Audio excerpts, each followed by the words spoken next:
Voilà, je suis donc en plein lac salé Château-Giride, qui est une dépression fermée dont la superficie atteint 4600 km², avec son extension le Château Fagège avec ses 800 km² qui s'étire vers l'est jusqu'aux abords du golfe de Gabès.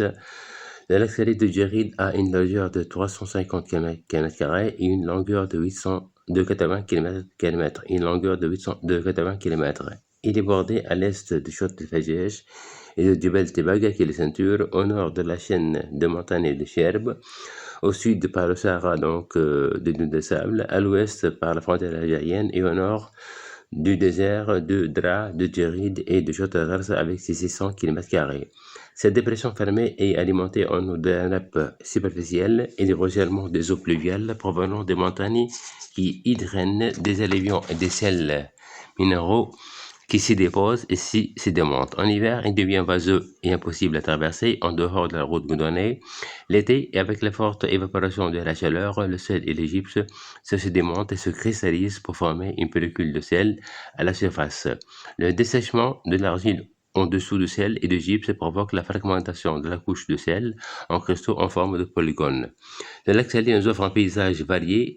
Sur ses bordures poussent des plantes halophiles telles que l'actiplex et la salicorne et l'hermès, des surfaces unies, argileuses et rosâtres avec du sel qui perce l'argile et forme des polygones.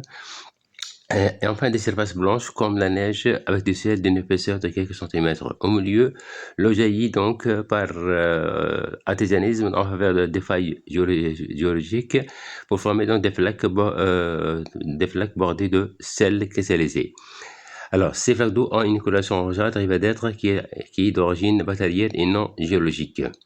L'erreur de sable est un phénomène de cristallisation du gypse dans le sable sous l'effet de l'évaporation due à la chaleur.